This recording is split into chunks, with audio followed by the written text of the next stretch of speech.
Where do I start? Where do I begin? How do I start? Thank you. First of all, just a huge thank you for joining to our first wisdom call. And I suspect, well, I'm planning to really be on the call for about 90 minutes, maybe a little bit less than that, maybe, but I'd hope to stop at about 90 minutes. And I want to share some thoughts with you that I've had about growing my business as a coach. But before I start, I want to create a couple of little suggestions or guidelines for the call. So I'm going to run the call on mute.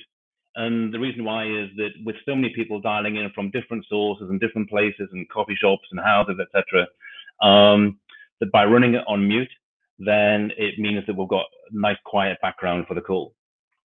The other thing is, I'm going to be talking for quite a bit, and whilst I'd love you to listen, I think what might help with that is keeping your energy high. And so I'm actually doing this call standing up so I can keep my energy high for you, and I'm going to help you keep your energy high. And some really simple things that, I like to do when I'm listening to a call to keep my energy up and keep connected to it and stay with the call is simply to breathe. Just remember to breathe deeply, because sometimes when we really concentrate and we're leaning over our computers, our breath can go quite shallow. So, sit up or stand up, move around, breathe, stay hydrated, and keep on checking in with yourself. Every 10, 15 minutes, I'll try and remember to do it. And if I don't, then remember yourself, just move a little bit and breathe a little bit deeper to keep your energy high.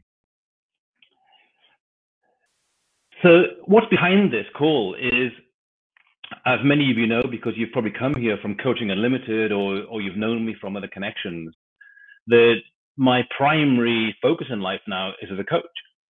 And my coaching business is 10 years old. Well, it was 10 years old in May.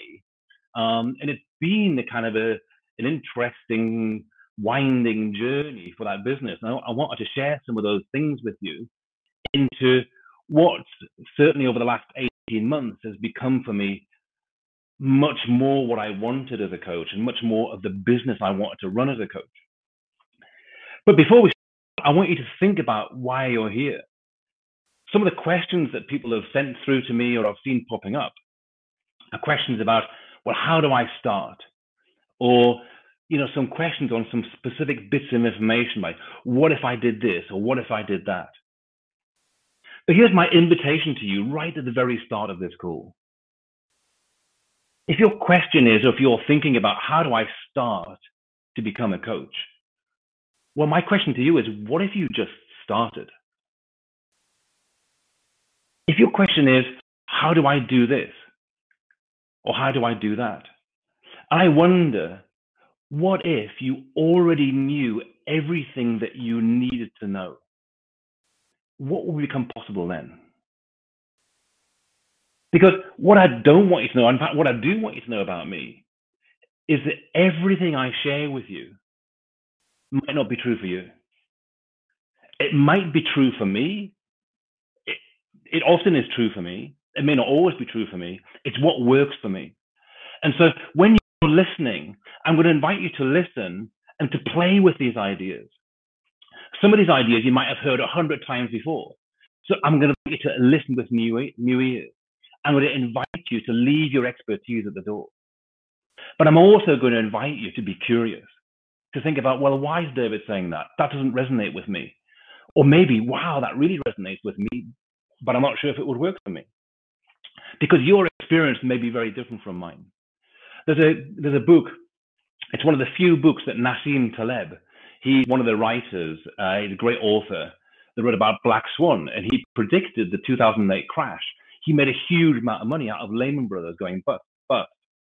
One of the few books he reads about investment is the book What I Learned Losing $1 Million. And in that book, there's a great piece of advice. It talks about the paradox of success. He said, in investing, there are almost as many ways of being successful as there are people.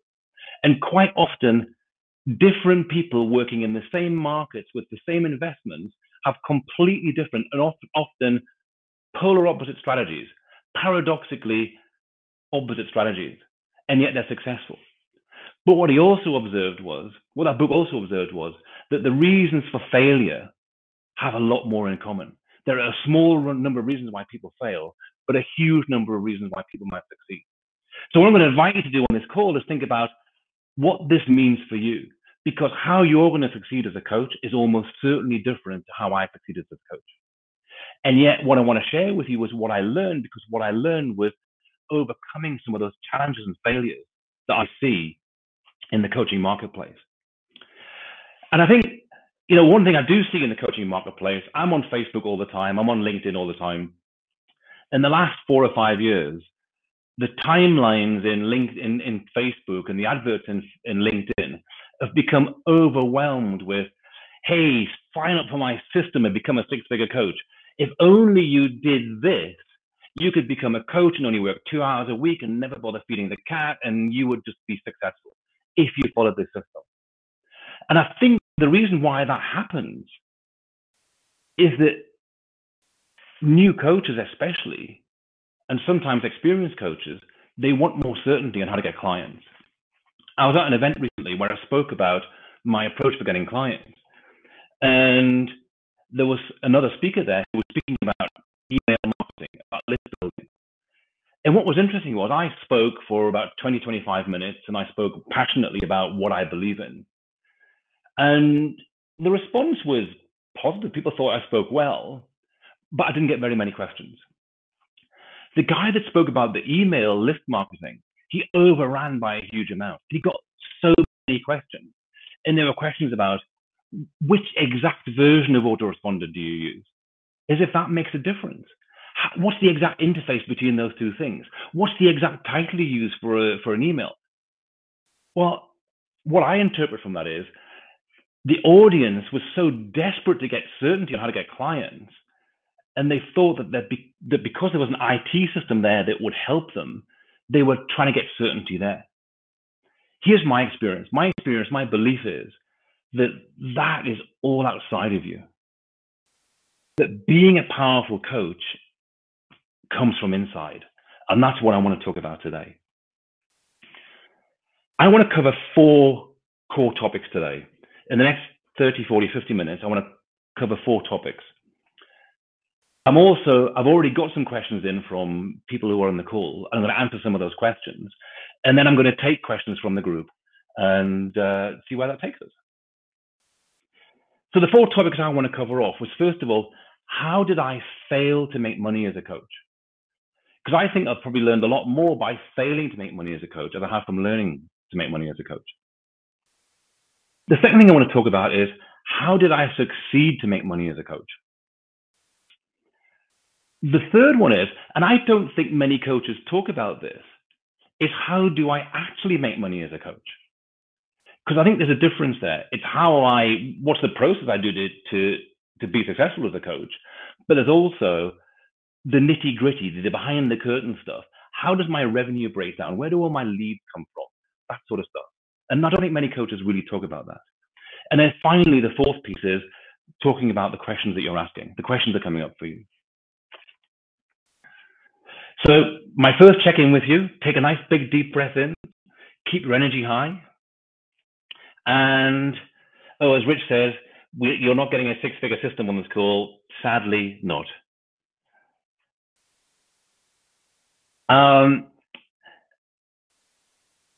How did I fail to make money as a coach? Well, I said that my coaching business started 10 years ago. I was in corporate life and I thought, I want to do something much more fulfilling. I had been through a particularly transformational period in my life, doing a lot of work with Tony Robbins, and I wanted to go and do good in the world. And what really happened was that I went out and set up my own business. I had no clients, I had no clue what I was doing. And I thought, what I'm going to do is I'm going to spend half of my time coaching and half of my time consulting. Because I had a background in consulting, I knew how to do that. But I wanted to do a bit of consulting and a bit of coaching. And it's a bit like the Hugh MacLeod. Some of you will have heard me talk about this. It's like the Hugh MacLeod section cash theory. That Angelina Jolie, her career in Hollywood is actually her cash project. So she can do her sexy work, which is working with UNICEF in the UN, working in Africa. Martin Amis, he works as a journalist to generate cash so he can write really great books. Robert De Niro has made a lot of really bad movies because it pays the rent and pays his tax bill. But that means he's got the space to make some amazing movies as well. So for me, I started out without giving it that name. I was kind of thinking about, I want to have a business that generates cash and I want to be a coach. What really happened was I didn't know how to be a coach. I thought that if I had a program and I gave it a price, that people would buy it because I was a great guy. The reality was no one bought it. And the reality was because I was pretty good at consulting, I got more and more sucked into consulting and I got more and more sucked back into corporate life. And so that first phase of my learning to fail to be a coach was, well, actually being a consultant was easier. Now, I was still working on my own behalf. I was still selling myself, but I hid it behind this idea of it was consulting. It was just some stuff around process. And I could also kid myself that a lot of my work in my consulting was coaching people, and some of it was training. Now, the reality was about 7 or 8% of it was that, but most of it was straightforward consulting. So my first failure to become a coach was actually I just didn't know how to become a coach. I didn't know what I was trying to do, and I found something else that was easier. But it was easier and it wasn't fulfilling. And that started to eat away at me. And then I got caught in this really challenging trap of it was paying me extremely good money, and I hated it because I was doing what I was doing before, and yet I was making more money, which was good, but it wasn't fulfilling. I was doing something I'd already tried to leave once, and I got sucked back into it. So then I had to make a second go at becoming a coach. And this was only 3 years ago. I thought, I really, really want to do coaching. I'm really going to have to give up this consulting stuff. And so I literally stopped overnight. The irony was when I say stopped, the truth was I had been drawn into having one mega client who was really good to me for a couple of years. And in the last year I was with them, I resigned 3 times. Now, there's an interesting lesson in this. Each time I resigned, they said, no, let me give you more money. You know, it's an interesting opposite of needy is creepy. It's an interesting opposite of when I really didn't want to work with them. It was so easy for me to get more money out of them. And each time they persuaded me to come back, each time they gave me some more money. And yet, at the end of that year, having offered me a new contract, they fired me. They wanted the pleasure of not allowing me to quit. They actually fired me. But it was great because I've tried to quit 3 times anyway. And so I was out. So on the 1st of January the following year, I was out to do my own thing. And I wanted to become a coach. I was going to be a powerful coach. What happened next was I fell into the trap of following those Facebook adverts. You know, I think there's a guy, some of you may have heard of him, called Kevin Nations.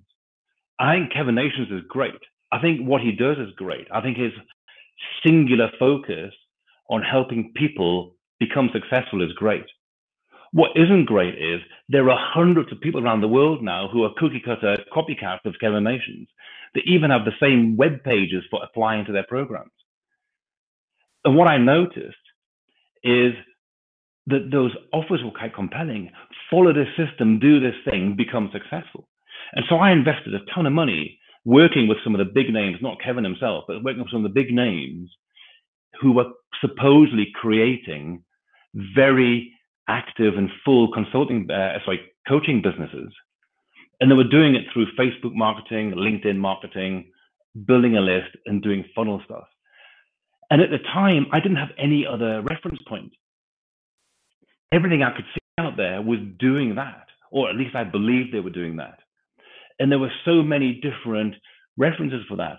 You know, come on my copywriting course, come on my web design course, come on my Infusionsoft course, come on my email list building course, come on my magnetic ultimate attractor coaching course.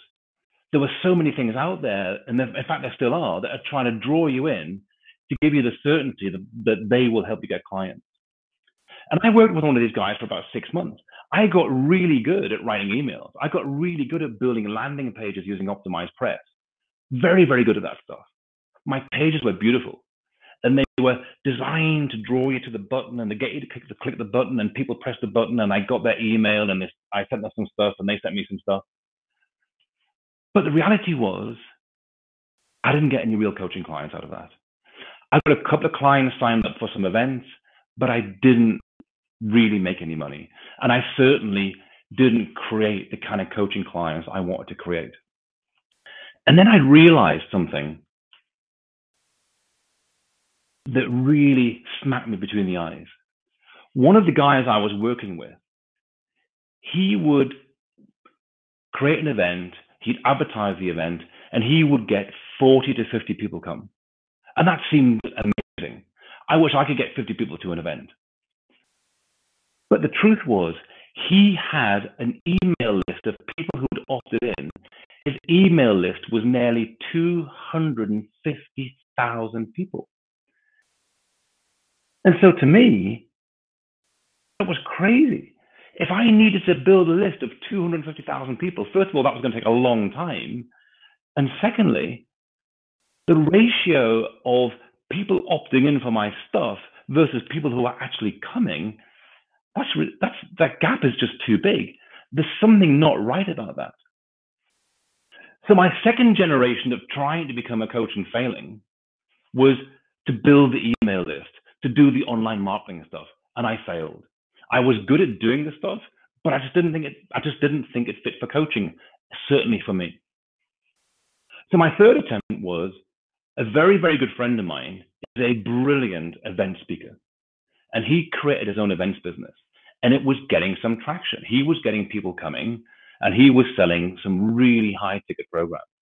So he was running an event. People would pay, I don't know, 200 euros to come to an event, and people were paying 12, 15,000 euros for product at the event based on the power of his selling from stage. You know, he's a very, very strong guy. And so I thought, maybe that could work. And what was great was he approached me and said, hey, David, I'd love you to come and work with me and partner with me on adding coaching to the other offerings that I've got.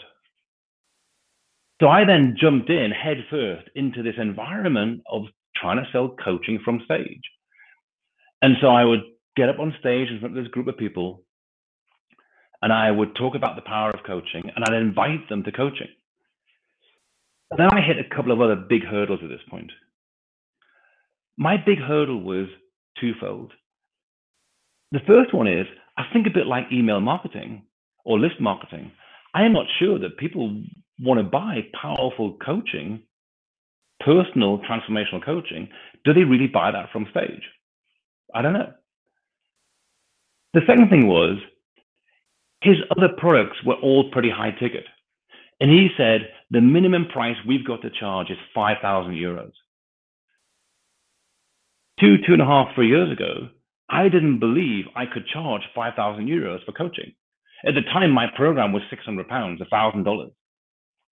And so I had two battles I was fighting.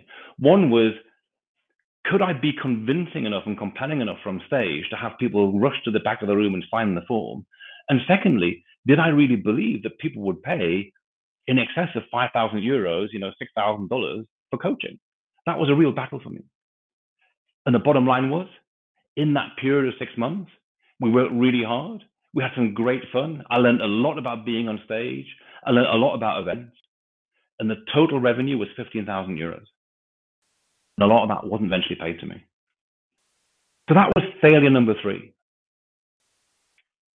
So having been through those exciting failures, just shake out your body, move around a bit, shake off that negative energy, take a big deep breath in, because I wanted to talk about how I started to succeed as a coach.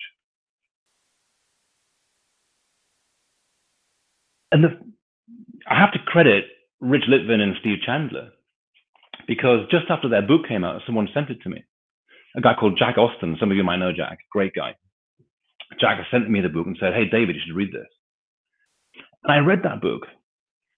And I spent most of my time reading that book, page after page after page, feeling my body go, ah, just a big sigh of relief.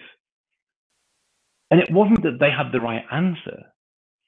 They had the right challenge.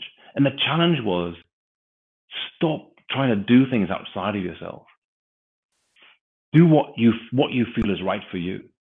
And for the first time in 8.5 years or whatever it is of my coaching career, I suddenly felt that I had permission just to do what I felt was right.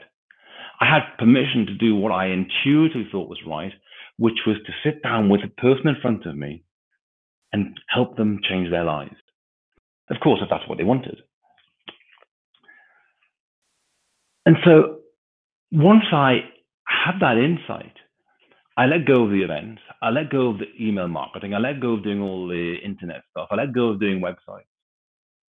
And I started to talk to people that I already knew. And one of my first conversations was with someone that I had been supporting and been friends with for nearly 10 years. And I went to him, and I already have a role in his business. I have a small amount of equity in his business that he gave to me based on some coaching I'd done with him years and years ago. And I sat with him. We had a conversation about what coaching could do for him. We had a powerful conversation.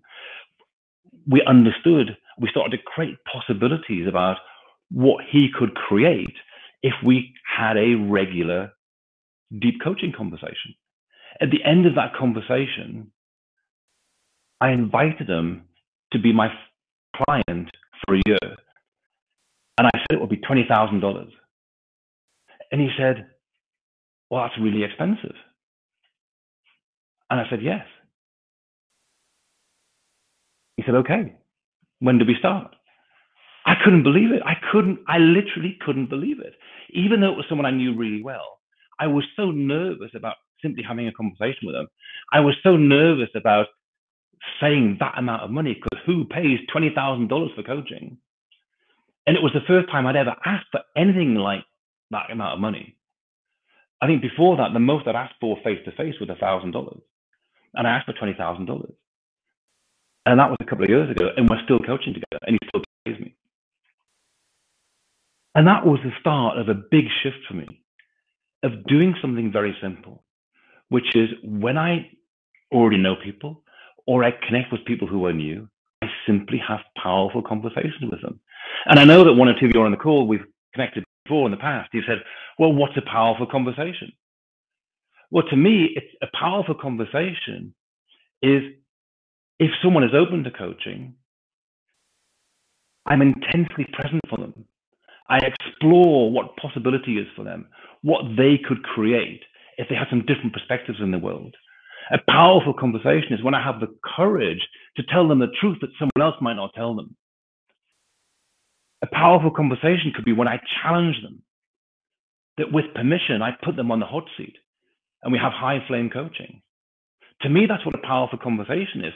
And I can't be more specific than that, because a powerful conversation to one person might look very shallow, and to someone else it might look incredibly deep. It's actually what that other person experiences in that. But where it starts is for me to be intensely present for them and for them to get a personal experience of me. That's what I discovered was the key to building my coaching business. And when I did that, I started to have more and more conversations.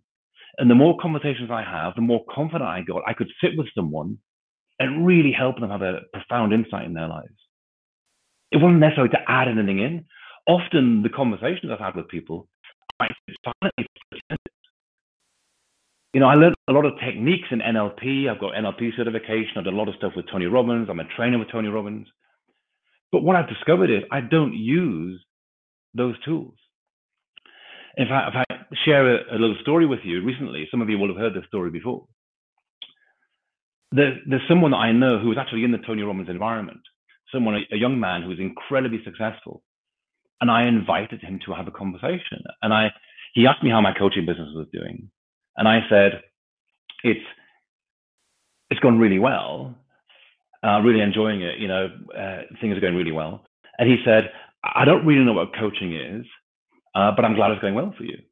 And I said, well, it's very simple. I don't really call myself a coach. I have powerful conversations with people. And if I were to have a powerful conversation with you, I would ask you this question. I'd ask you what would make this conversation extraordinary. He said, oh, that's great. Sounds really good. And we parted because we weren't particularly exploring anything. But a week later, I emailed him and I said, I'd love to have a powerful conversation with you. I would love to find out what would be extraordinary for you. He wrote back to me immediately and said, I would make time for that conversation 24 hours a day, 7 days a week. You name the time and I'll be there. So 3 weeks later, we got on a call. And I said to him, we have 2 hours together today. This might be the only 2 hours we ever speak. What will make these 2 hours so extraordinary for you, you will never forget it? But the coaching had already started 3 weeks earlier. Because what he said to me was, he said, ever since you said to me that we could have an extraordinary conversation, I haven't been able to sleep. I haven't been able to concentrate at work because I've been trying to work out what's extraordinary for me. Now, some of you may know this guy, so I won't go into too much details. But he's probably, this man, starting from nothing in his mid-30s, has probably made about $100 million. By any normal measure, his life is already truly extraordinary. And yet what he said to me was, I've been struggling every day for 3 weeks to find out what's extraordinary in my life because I don't feel it. I am not in awe of what's in my life. And that's where we started. And we dived in from there.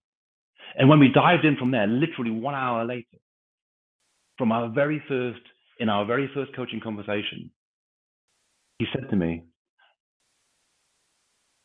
I am going to sell my core business.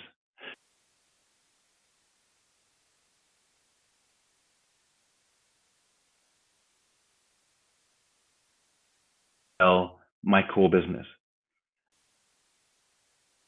And so I said to him, because I'm a coach, I'm really interested. Is that something you're going to do this year? Is that something you're going to do this quarter? What's the timeline for doing that? What he said to me was, it blew me away. It actually scared me a little bit as a coach.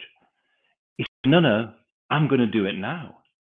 And 1 hour into our very first coaching conversation, he contacted his lawyer and he said, please dispose of this business. And the reason why he did that was that he realized what was extraordinary for him. He realized what was a 10 out of 10 for him in terms of inspiration. And he had no time for it. He'd created no time for it in his life. And he said, if I sell this business, I will create 2 days a week where I can totally focus on creating that. To me, that's what a powerful conversation is. There was no technique. There was no NLP. There were no clever questions. There was simply the idea of exploring what was extraordinary for him. And that's been the journey I'm on. So what succeeded for me as a coach was to enable people to have an intensely personal experience with me, to be completely present for them, and really simply to come from a place of having a conversation. Nothing more. And I think when you go into that with passion, with a belief that the person in front of you is an amazing person, that they're already doing amazing things and you're going to help them do even more amazing things, I think it makes it a lot simpler. The way I've broken down, and some of you will have heard this from me before, the way I've broken down that approach is I call it love, serve, create. I sit with someone and I'm present with them and I love them. I love them for who they are. I love them for what I see is possible in them. And when they feel that, it creates a deep rapport. When that creates a deep rapport, it allows them to open up. People say things to me even minutes after our conversation start and they say, I've never told anybody this in my life before, but hear this. And I think that comes from being vulnerable, opening up and taking risks, taking personal risks. Some of you will have heard Rich talk about the game, and I think Michael Neal as well. the game of what I don't want you to know about me. Coming from that place of vulnerability creates such a profound rapport. And when I can create that connection, I then serve them. I describe it as serving unconditionally. Now, is that completely true? Well, it's a useful metaphor, because ultimately I want to make money as a coach. And so ultimately I do want some people to sign up as clients. But the person in front of me in that moment, is it them? I don't care. All I want to do is serve them as best I can. And when they're served powerfully, that's when creation can happen. They might say to me, hey, David, how do we work together? Sometimes I say to them, I'm so inspired by what you're doing. I want to serve you. I want us to work together. So sometimes it's me, sometimes it's them. But it always comes after powerful service. We look at what can we create together. I think the second thing I want to share with you about succeeding as a coach are what I call the 4 C's. And I think, again, these are really simple guidelines, and I just want to share them with you because to me, they're the ones that make the difference. So first of all, the first of the 4 C's for me is having conversations. Sue Bowden's on this call. I love Sue.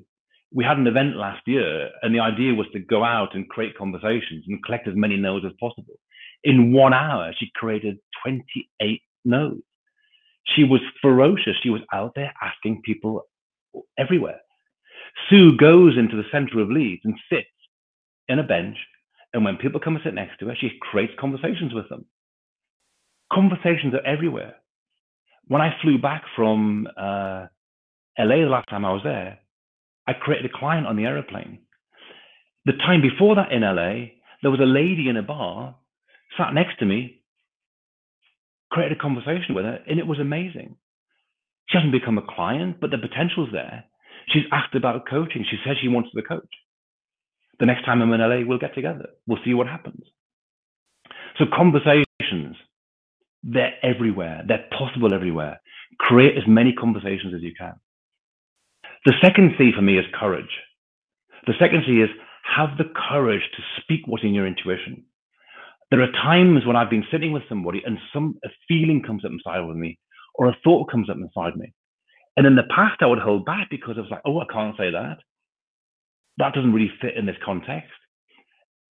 What I'm discovering is when I have the courage to go with my intuition, that what I say is absolutely bang on the truth for them. Courage is telling them the truth that no one else will dare tell them. Courage is telling the truth they won't even dare tell themselves. That becomes powerful. I think the third thing for me is clarity. It's being clear that this is your passion. It's being clear on what you want to be a 10 out of 10 in your life. Because when you focus on the 10 out of 10, you bring your energy to it. Be clear on what you're trying to create for your client. Be clear on what you're trying to create for yourself. There might be some people on this call where coaching is purely a way to make money. That's okay, as long as you're clear about that and clear about what that means for you.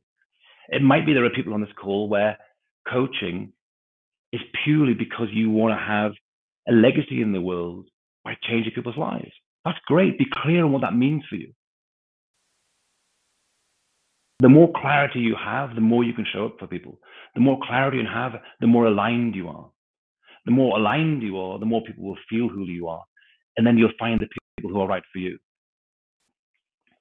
The final thing for me is consistency. The final C for me is consistency. And I'm going to talk about this in a moment. One of the things I find with a lot of new coaches or coaches who are struggling to get clients is to say, well, I really did try this for a month, it didn't work. Well, try it for 6 months.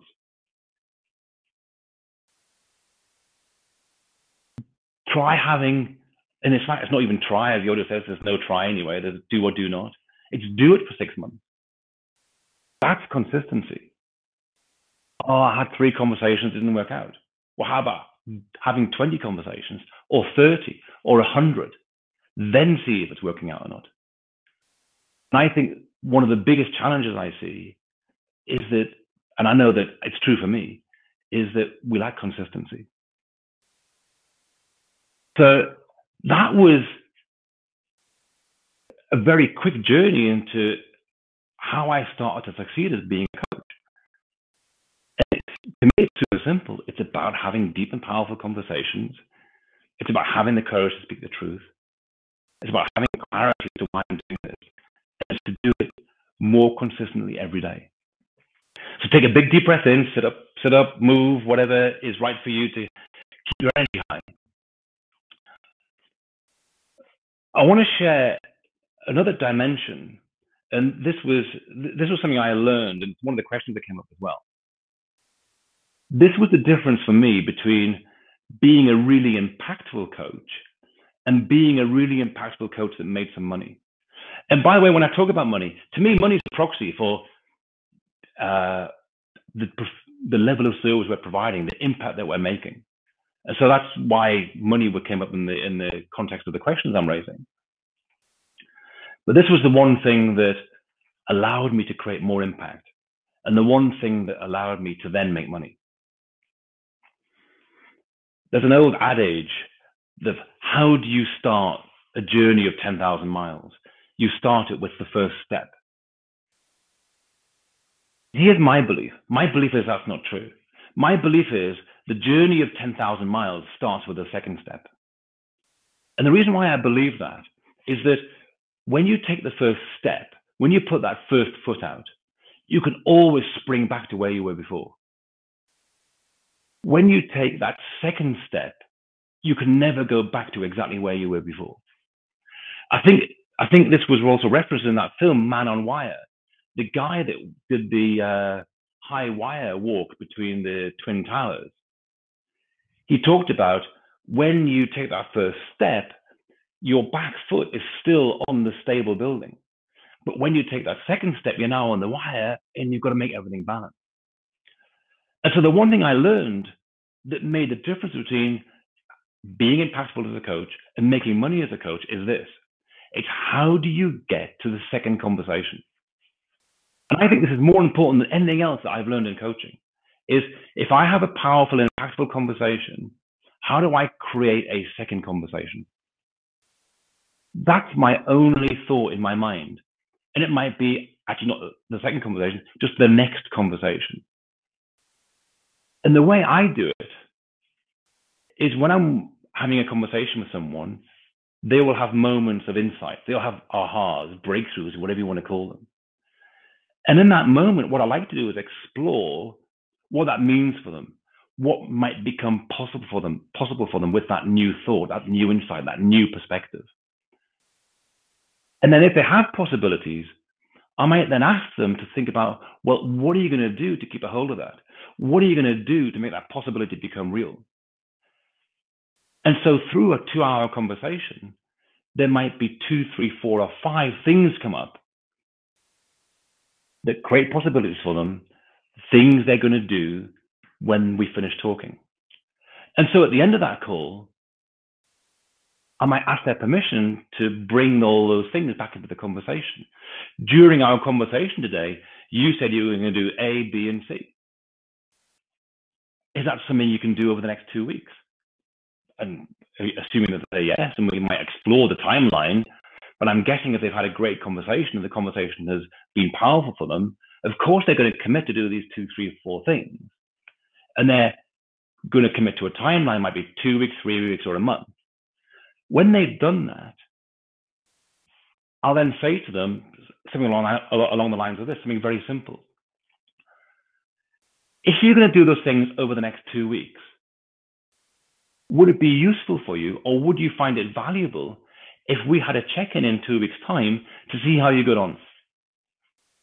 And so very simple, very elegant, unforced. It's they're going to go away and do something, and I'm offering to have another conversation with them. When you've done that, are you prepared to invest some more time for us to have a conversation together, to explore what came up for you?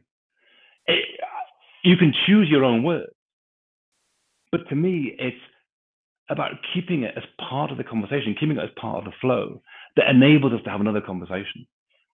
And what I discovered then was then create momentum with the client. We'd have 1, 2, 3, 4, 5 conversations together. And then they would say, I really want to work with you. I really want to continue doing this. I want to do this for the next year. I want to do this for the next 6 months.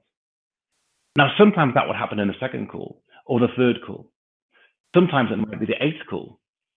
I have one client, we've been talking for nearly 2 years now, and she hasn't shown a sign of wanting to become a client, but she enjoys my coaching. I enjoy coaching her, so we're kind of in that place. Usually, it's probably 3 to 4 conversations in. You have a sense that they have real momentum, and they have real momentum because of the conversations you're having with them. They might ask, or you might ask. I don't have a hard and fast rule for that, and I, to an extent, go with my intuition.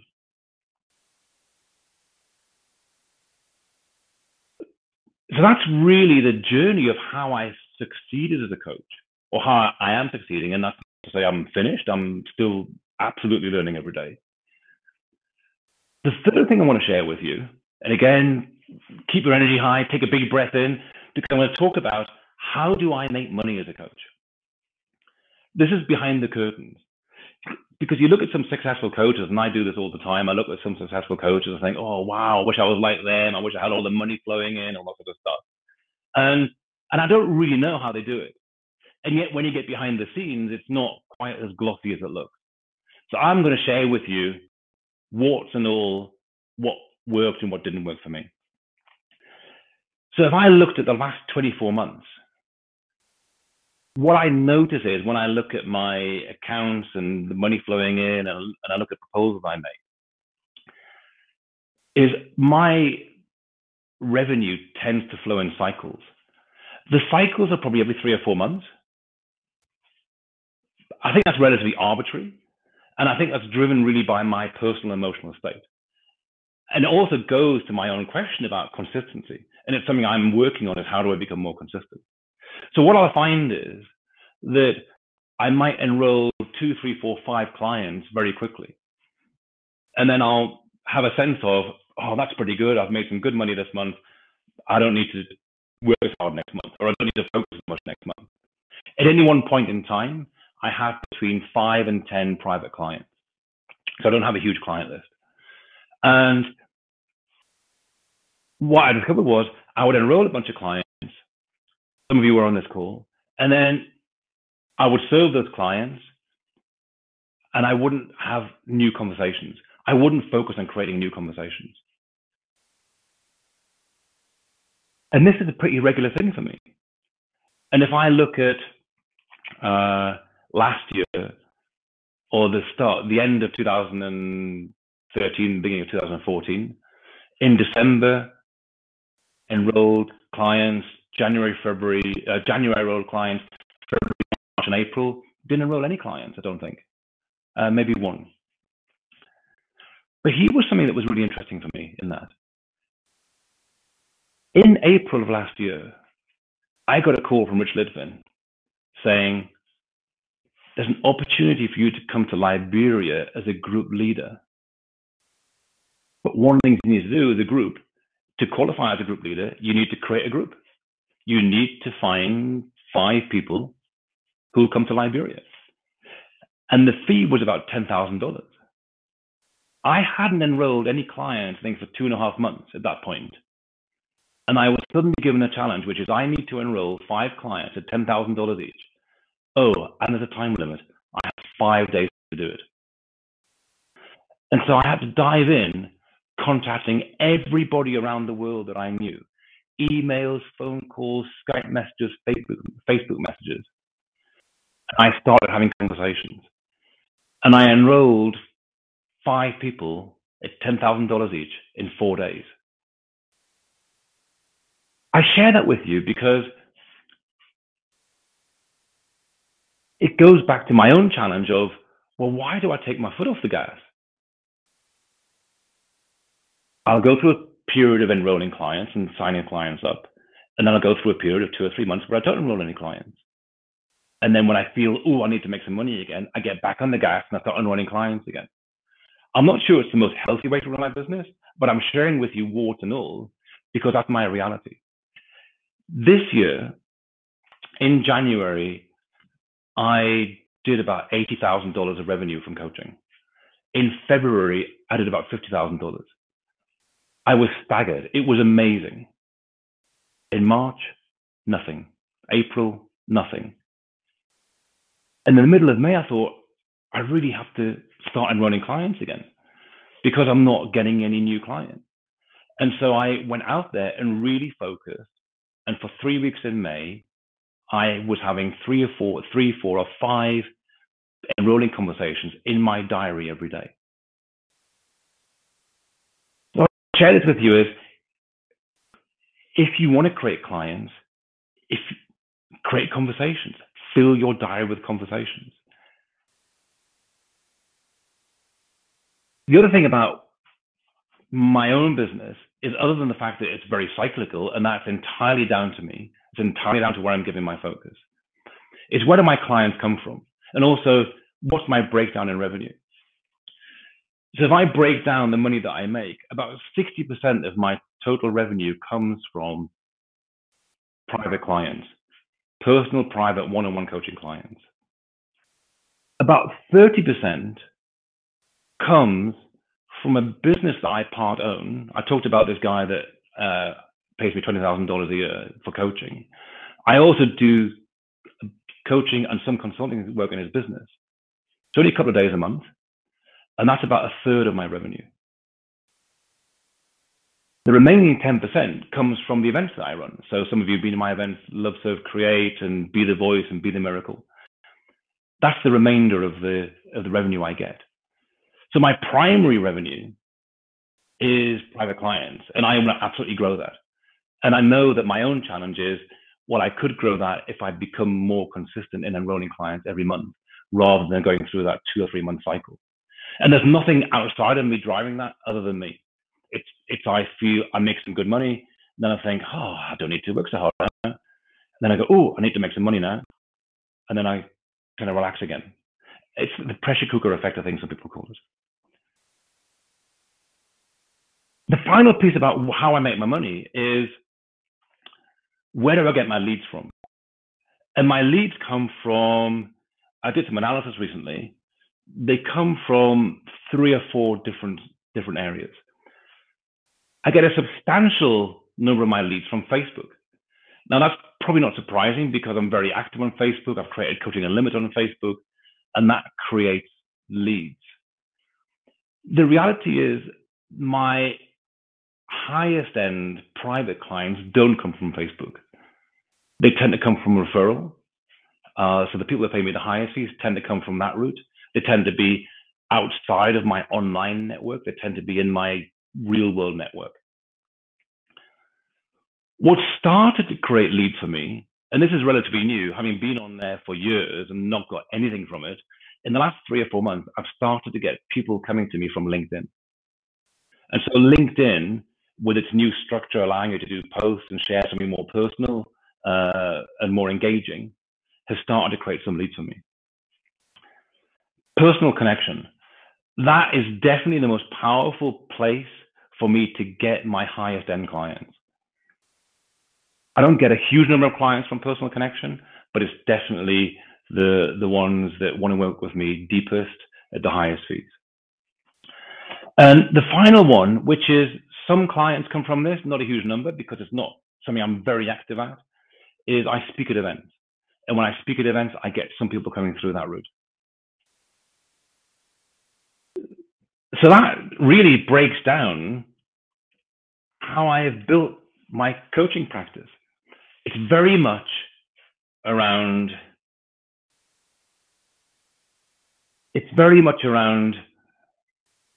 creating conversations, being courageous in those conversations, being clear on what I want to get as a coach, who I want to be as a coach. And it's, as for me, it's increasingly getting consistency. It's in being consistent and showing up.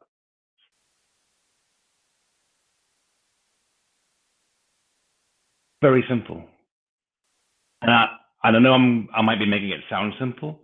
I think on that journey, there have been multiple elements of subtlety and inner work that I've had to work on. And I'm going to, in the Q&A section at the end, I want to talk to some of those. One thing I already referred to is this idea about fees, that I was incredibly afraid to charge more than £600 for a coaching program 3 years ago. Now, 30,000, 40,000, 50,000 seems very real. I wouldn't say normal because that's still an extraordinary coaching fee, but it's very real for me. I have one client that I'm creating conversations with at the moment.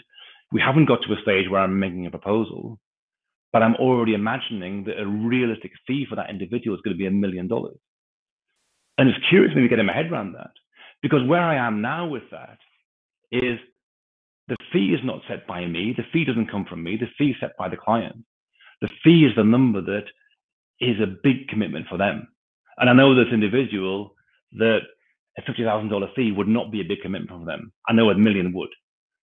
And for me, it's whether it's $1 million or someone's in front of me and it's $1,000, it's a sign of their commitment. And that's what excites me rather than the actual number. The number now, it doesn't mean anything to me anymore. It's what does it mean to them? And that's what excites me.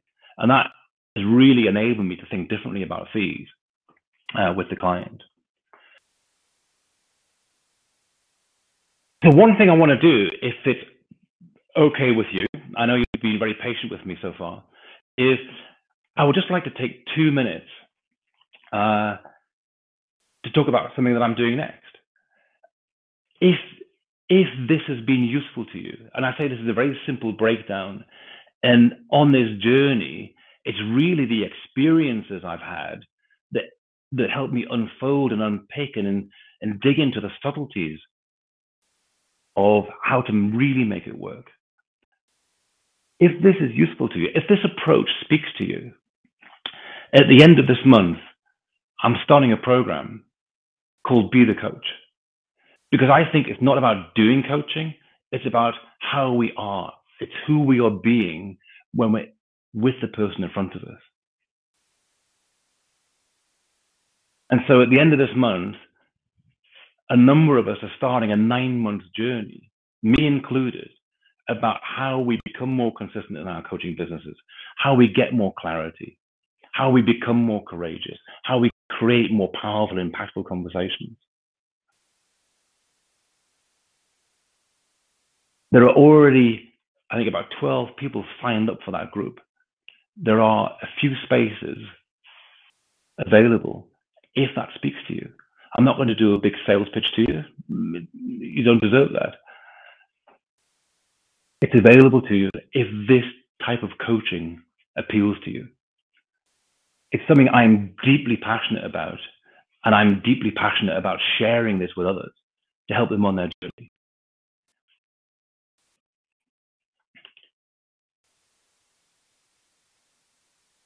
And the focus of that will really be taking this to the next level. It's digging into what does love, serve, create mean? What does having a powerful conversation mean? How do we get to the second step, the third step, and the fourth step and turn that into a proposal more often? And it's nothing about instructions, nothing about a prescription. It's about how do we experience that together? How do we practice it? How do we learn from each other the subtleties of that? That's what I'm inviting you into.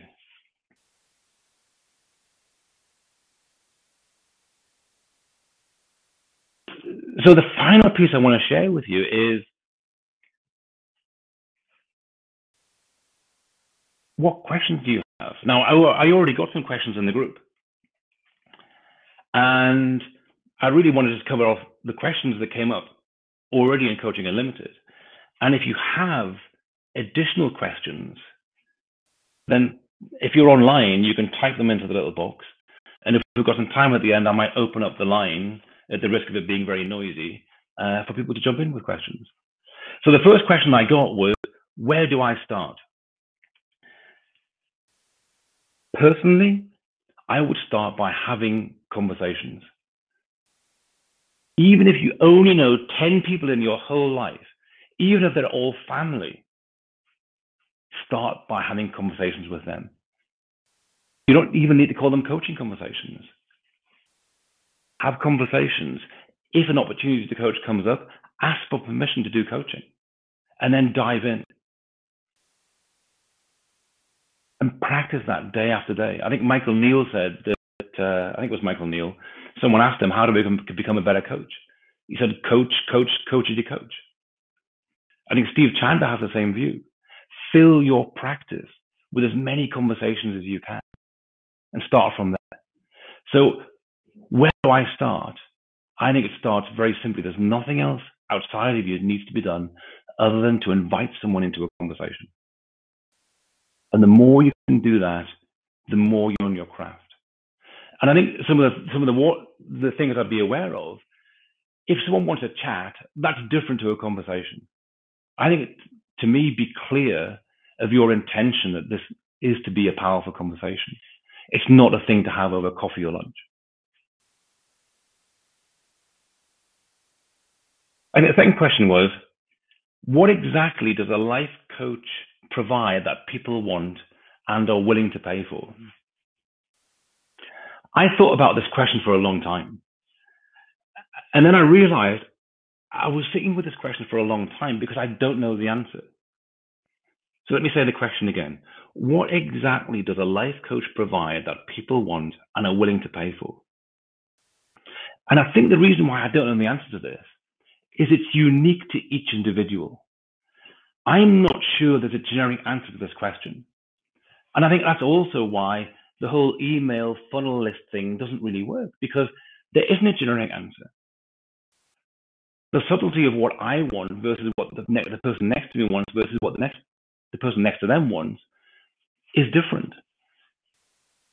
I think our role as a coach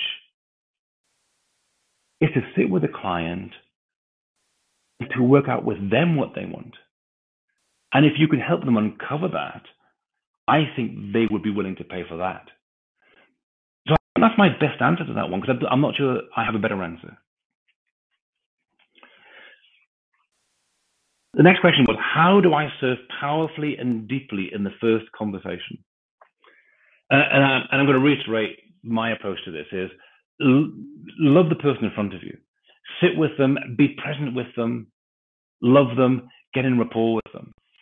How to serve powerfully? Ask for permission to coach them. Once you have that permission, go deep. Be courageous, tell the truth. Respond to your own intuition. If a question makes you feel nervous because it might be too challenging, then ask that question. If you want to diffuse that before you ask it, then you might ask for permission to put them on the hot seat. Is it okay if I ask you a challenging question? You don't need to do that. That's more for you than them. Ask the question. Ask the things you wouldn't dare ask. There's no reason why you can't do that from the very first conversation. I love coaching deeply on the very first conversation. I see coaches with their sales techniques holding back. I'll only go so far on the first conversation, so they'll want more.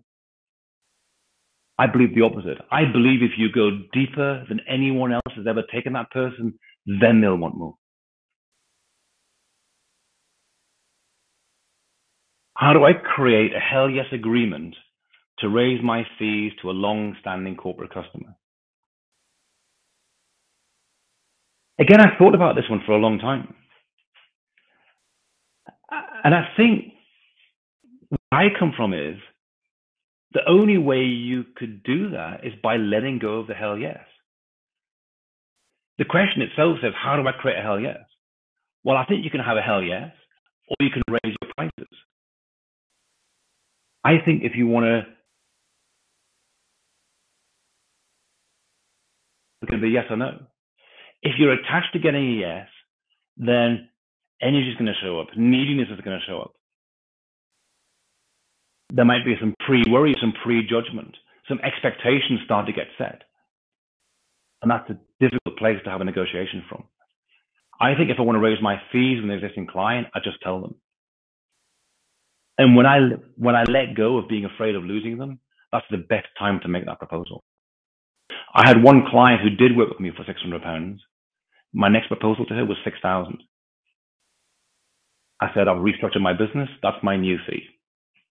And she said, okay. and I wasn't afraid of losing her as a client.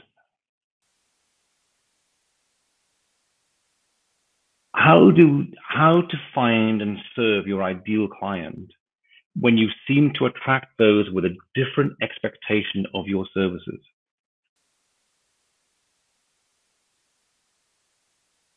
Here's what I think. I think people will be attracted to what you project into the world. I think if clients are showing up that don't match your expectation, then there's one of two things going on here. Either what you're projecting into the world doesn't match your expectation, or your expectation is in a different place. I mean, they probably sound like the same thing. So if you want weight loss clients, then the projection in the world could be around weight loss.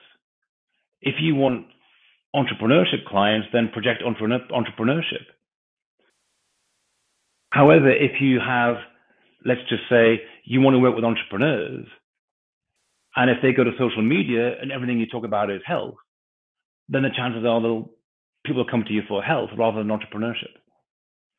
So I think that if clients have a fundamentally different expectation of your service, once they get into conversation with you, then my question is, I wonder what you're projecting into the world. How could you change that to better match your expectation?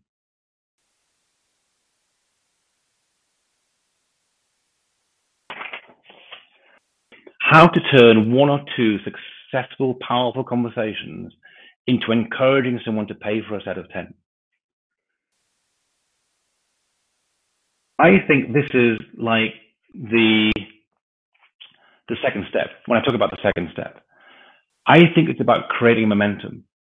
Now, sometimes if you have a specific program that says 6 sessions, what you don't want to do is spend 6 sessions enrolling that person. And so if it's a set program of 6 sessions, you might say, I'm prepared to invest in 2 sessions. At the end of that 2 sessions, you make a proposal and simply do it that way.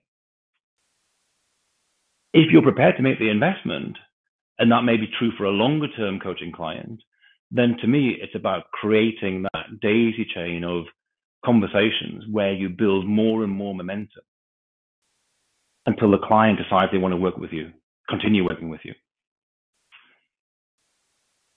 So I'm not sure there's a necessarily easy answer for that, but I think you need to decide how many conversations are you prepared to invest before you make a proposal. I know there's a huge need for my type of coaching. It is knowing how the right clients can find me, how to help understand that what you charge is valuable and worth it, instead of the response of, wow, that's a lot, or I'd love to, but I can't afford it. I'm going to be a little bit challenging with this question. If there really is a huge need, then clients will pay for it. If there really is a huge need, then clients will pay for it. If your clients are not paying for it, then I wonder whether they're seeing the value. So my question to that is, how could you take them deeper? How could you enable them to have a more powerful experience of the value you offer so they get it? I think that when there's a consistent response of, I'd love to, but I need to ask my husband, I need to check with my accountant, I'll get back to you next week. That's all a version of saying no. And I think that when a client says no, it's possible it's just not the right time for them. But I know if I've served them powerfully and they say no, then it could well be that I haven't served them as deeply as I thought. I often hear coaches say, I'm a really good coach. I know I'm a really good coach. People have an amazing conversation with me. It changes their lives, and I never hear from them again. Well, I'm going to challenge that. If I really change someone's life, the chances are they're going to come back to me. Not necessarily for coaching, but they're going to come back for more conversation with me. They don't just go and I never hear from them again. So I would invite you to think about how could you take them deeper or enable them to have a deeper and more powerful experience of what you offer, because then they'll see the value. What signals do you look for when assessing the right time to move to a proposal? I've got lots of this. It could be when they ask. So often I have clients, I'll have conversations with them and they'll ask, they'll say, how do I work together? There's a client or a potential client I have at the moment. Every single conversation so far, she said to me, how do I pay you? So far, every time she's asked that, I've said, we'll talk about that later. Let's focus on you for the moment. Because I don't think she's ready. I don't think she's in a place where she really wants to pay me $10,000 for coaching. I think she's getting a great experience, and I don't think she's quite there yet. So that's my intuition. Even though she's asked, I think she's asking because she's polite. I don't think she's asking because she's quite ready for coaching yet. But there are clients, they've asked, and I'll say, I'll make a proposal. It may be I may coach someone for 1, 2, 3, or 4 times, and I feel like, yeah, I want to ask. I feel that they've made a really big step, a really big transformation. I feel I could really serve them. I think it would really serve them for us to work together for a period of time. And I may make a proposal. That's when they've had a really powerful experience and I'm confident I can serve them. There are some clients that keep coming back and they're just unsure of how to ask. So I help them, I coach them on how to ask. There's one person on this call, they had a proposal from me. And why did they get a proposal from me? Because Rich Litvin said, David, today you must make a proposal. And they were the first person I spoke to who I thought could be a potential client. And at the end of our conversation, I said, I need 3 minutes because I'm going to make a proposal to you. I made a proposal and she signed up. And we've done some amazing coaching together ever since. So the signals are a bit random. And that may not be a great answer. There's no formula in there. Generally, it's when I believe they've had a powerful experience that serves them, and I believe I can help them continue deepen that experience. When I get to that point, if they don't ask, then I may well ask. But sometimes I ask simply because I can. One of my highest paying clients this year, on our very first conversation, I simply made a proposal at the end of it. I thought, why not? I don't know this guy. We've had a great conversation. Let's make a proposal. And I did, and we signed up. So I know you might want more certainty there. And yet, I think a lot of it comes down to intuition when it feels right. The one thing I wouldn't do is I would never make a proposal if I didn't feel the person in front of me had a really profound and deep experience. That's when I would make a proposal. So I'm just paging down the notes at the side. And I'm just wondering if anybody on the call has a question they would like to type in, or something else they would like to know, or something else they would like me to cover.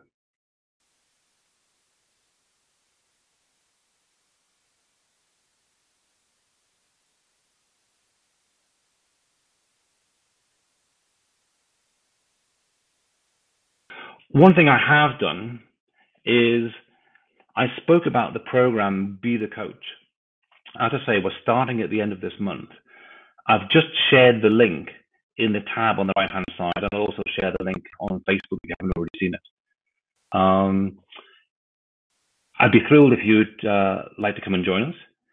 There's some phenomenal people in that group, and I know we're going to do some amazing things over the next 9 months.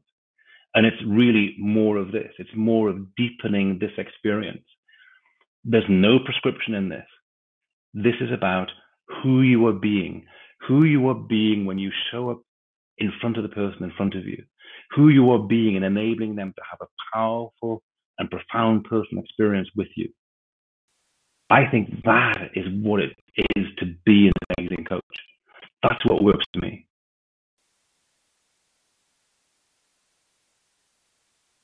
I've got a couple of questions coming up here. I'm going to open up the call to Rich, actually, because I didn't know if I had his question. I'm going to find Rich wherever he is. Hey, Rich.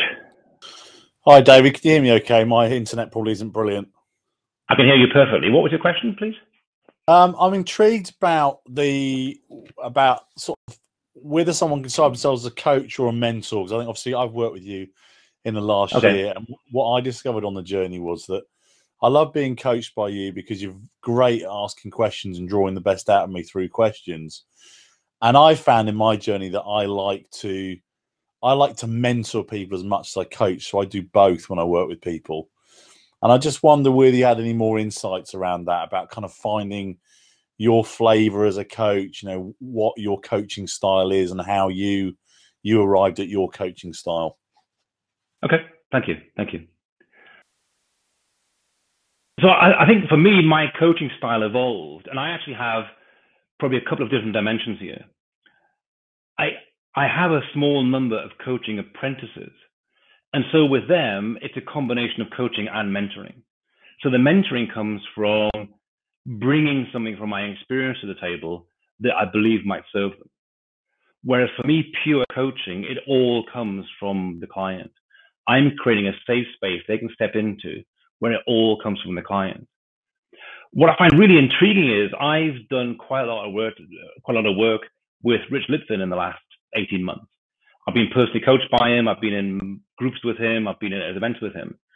And Rich kind of seamlessly goes from that really profound, deep coaching space to often bringing an idea to the table that you could argue is mentoring. I think the way that works for me that bridges that gap is I often use stories. So when a client is stuck, I may well tell a story of another client situation that becomes a metaphor for them. So I'm not prescriptive about I'm a coach or a mentor. Certainly when I'm apprenticing, I certainly play the role of a mentor, and I'm quite open about that. My own personal coaching style of going deep with the individual, that's really something that's evolved for me, and it feels good for me. There are definitely some people out there who are in the mentoring space. There might be a health coach or a nutrition coach or whatever. And it's that combination of having some expertise they bring, as well as exploring what's right for the individual. So I think that would be what I'd say to that. How does that sit with you, Rich? Yeah, that's perfect. Thank you very much. Really appreciate that. My pleasure. So Mandy's got a question here. How do you invite busy, successful people into conversation and make it clear it's not lunch or a chat? I think my simple answer to that would be by letting them know. I think by, like I did with the guy that I spoke about, the businessman, what I said to him was, the way I describe my work is I have powerful conversations, and I like to use that time to explore what would be extraordinary for you. And so to me, that invitation might extend to, I'd love to spend some time with you. I'd love to invest some time with you to explore what's extraordinary for you. And this goes beyond having lunch together or a chat. Let's meet somewhere where we won't be distracted. So I would just be clear up front and ask it as a direct question. I'm just looking for Mandy. There we go. Hi, Mandy. Hello. Hello. Did that answer? I hope you heard that answer. Did that answer your question? I did hear that. I'm just thinking, I'm putting myself back in time when I was a senior investment banker back in my corporate day. And I'm sitting here thinking how that would have landed with me if someone would have approached me unsolicited during my busy day. And I don't have an answer to that. I don't know if I would have brushed it off and said, I haven't sought this out, leave me alone, or whether that would have, like the chap you spoke to, come across as something profoundly intriguing. And I guess the answer to that question is you won't know unless you try. Well, I'm going to put you on mute for a couple of minutes. Let me share a couple of things with you about that. So the guy that I started coaching, I first came across him 6 or 7 months before that. So he saw me speak and tell a story of my time in Liberia. And he came to me and said, I loved your story. So we already had some basis of rapport. It was later I saw him at a business meeting, and it was at the end he said to me, how's your coaching business going? And then I created that conversation with him. So to me, the enrolling process started 6 months ago. I don't think I would go to someone cold and say, let's have a conversation. It could be a powerful conversation. Let's explore what's extraordinary for you. I think before that, there is a simpler conversation of just meeting somebody, just meeting them where they're at, building some rapport, creating a connection with them. It might be a networking event. It might be sitting on the train. It might be sitting in Costa Coffee in London next to them or whatever. But when you're next to them, when you're close to them, you have that proximity, you start a conversation. That might then move into, well, what do you do? Oh, what I do is, I don't like to say I'm a coach, but some people call it that. But here's what I really do. And then tell a story of maybe a powerful client experience that I had. And then to say, actually, what I really do is really have conversations. Would you be open to a powerful conversation? A conversation where we explored what was extraordinary for you. That would be how I would see it unfolding. So I don't think it would be cold. I think there'd be some warmth in it before I said that.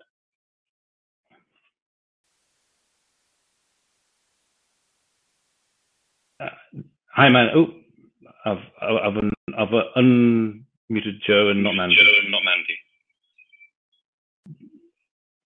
So Mandy, does that give you something to work with? Yeah, I think that's helpful, and I think the idea of filling a calendar with those kind of conversations, it really makes me think about how I need to put myself out there a lot more. My approach has just been word of mouth, and now that I'm ratcheting up the coaching business and turning down other ways of making money, I think it's putting myself out there into situations where those conversations will naturally start to grow.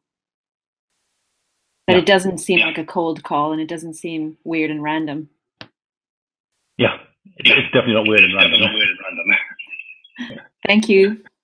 Thank you. So I'm going to go to Stephen's question about qualifications. Great debating point.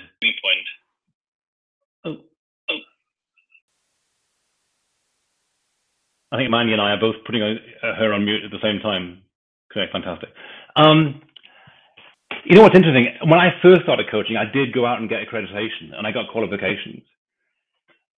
As a personal coach, as a private coach, I have never once been asked about any qualifications I have. What I've done is I've created a conversation. That conversation has gone deep. I've asked for permission to coach them and create an intense personal experience. By doing that, that's what qualifies me to work with that person. Because if they've got a great experience out of it, then they're automatically qualifying me. What I've also had experience of is, because of my fees, I once had someone call me and they asked me about working with me.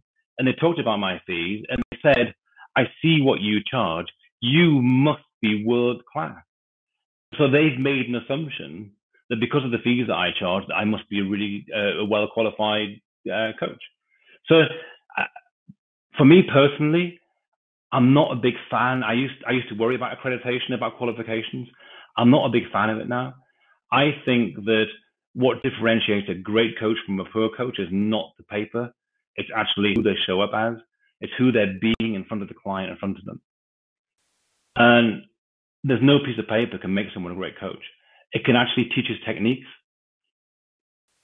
And I'm not sure it goes beyond that. There are definitely some very well qualified people out there who are terrible coaches. And there are some of the world's greatest coaches have no qualifications at all. So I know, Stephen, that's probably not a great answer for you, but it's certainly from my experience that qualifications for private coaching don't make a big difference. Where they might make a difference is in corporate coaching. If you go to someone like ASDA or some of the banks, if you want to do corporate coaching there, they will want accreditation. And there are some pretty good accreditation bodies out there. ICF, the International Coaching Federation, is probably the best place or the most consistent place to seek getting accreditation from. And that usually is a program of 6, 10, 12, 21 days, plus some coaching and having some people listen to your coaching calls, etc. And then you'll get a badge to say you're allowed to coach. And I think that is what corporations are looking for, but certainly is not really relevant to me in my business.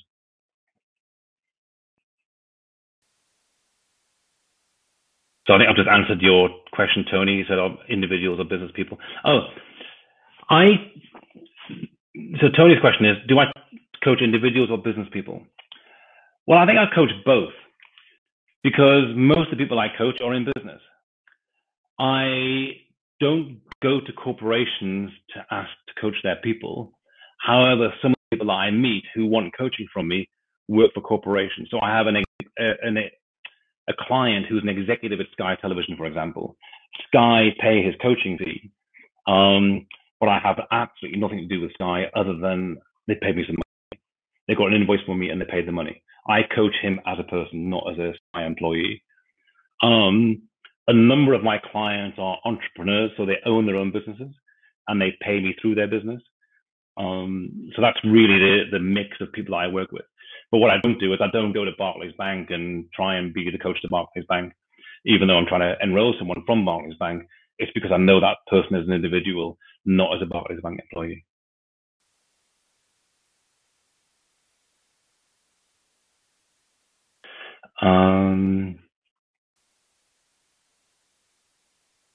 Okay, there's another question here.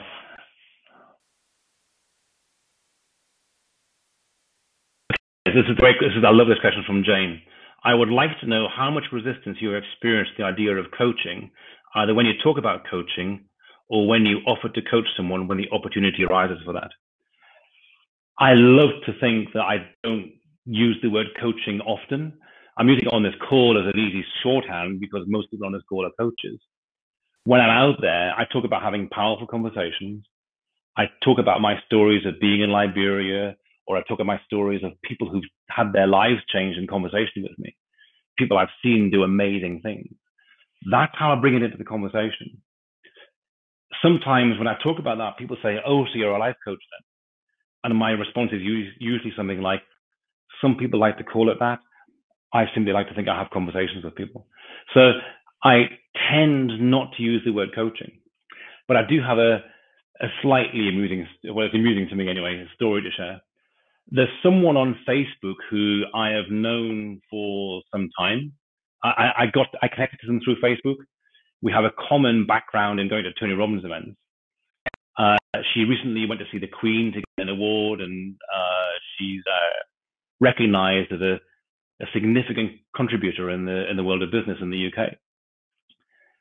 And I've helped her with a couple of things. She had a couple of projects, and I've not coached her at all. I've just simply responded to some questionnaires, and she's asked some questions about what people think about stuff, and I've given some answers, and we've had some conversations around that. And recently I reached out to her and said, because I saw her in London physically, and I said, I saw you at the Institute of Directors. You were very busy in conversation, so I didn't want to interrupt you, but I'd love to have a conversation at some point. And she said, oh, that would be great. I'd love to have a conversation too.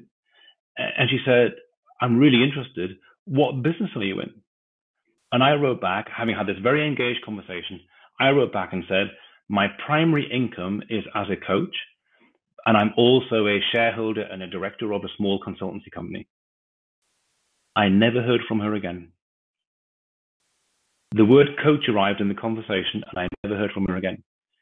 And I know it's a daft thing, because I would never normally say that. It was just hilarious. So I just wanted to share that.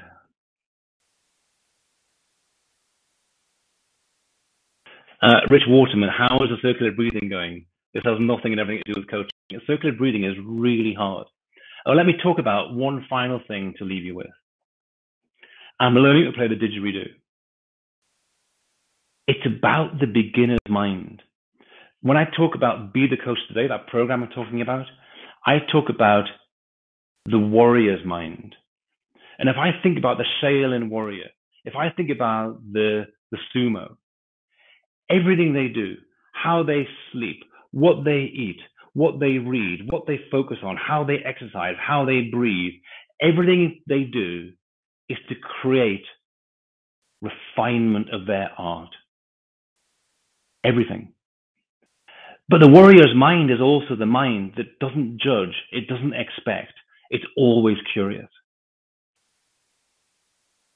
And so, where's my journey? My journey as a coach is to dig into the warrior's mind and to be that.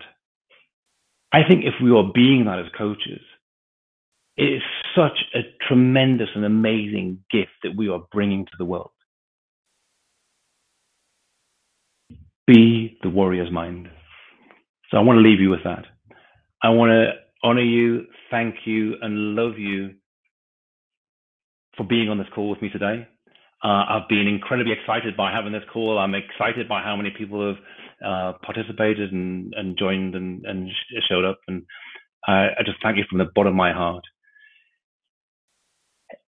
I'd be thrilled if you want to come and join us at the end of June for our 9-month program. And there'll also be more wisdom calls coming soon, so keep your eye out for those. And I'm going to open the call now and shout love you to everybody and thank you to everybody. There we go. Thank you. Thank you. Thank you. Bye now. Thank you. Bye. Bye.